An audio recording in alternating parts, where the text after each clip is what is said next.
Alright, well, today we're gonna do a little bit of an unboxing video on this card. As you can see, it comes in the envelope. It's pre-sealed.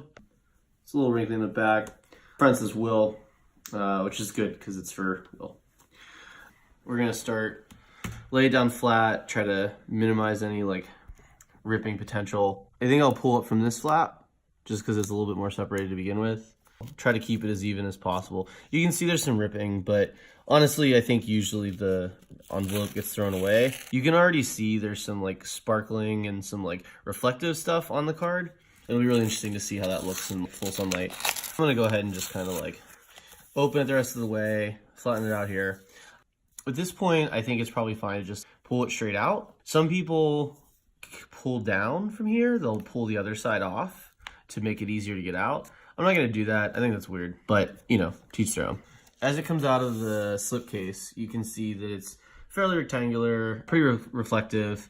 You got two different typefaces here on the front. There's the sparkly typeface, which is pretty capitalized and exclamatory. It's all reflective, and in a totally different typeface, we've got this "You did it," which I believe is referring to kind of like achievement. And so we'll look inside now. So inside, you can see all of the content is just here on the right. There's the like congratulations line, which is pretty self-explanatory.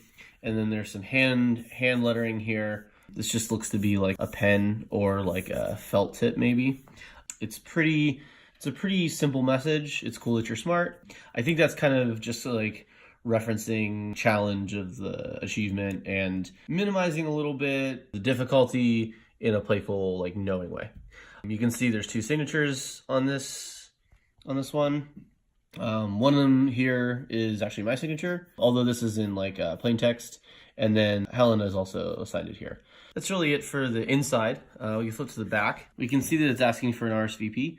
I think that's interesting. I'm not sure to whom you're supposed to RSVP, but you know, I think maybe it's just like a general like, oh yeah, I hope to hear from you sometime. I think there's some like, you know, not very interesting material down here about like, you know, how much it's supposed to cost and what its, you know, ID number is. And then finally, you can see the type of material that was used to create it. Once again, this is the unboxing video for this graduation card. Probably discard this packaging unless you really are attached to it. But I think for the most part, like, yeah, pretty simple assembly, and it only required a few minutes to really go through. I think I would recommend it. I'd give it like, you know, 2 graduation caps. Thanks for tuning in. Don't forget to hit the like and subscribe button. Thanks.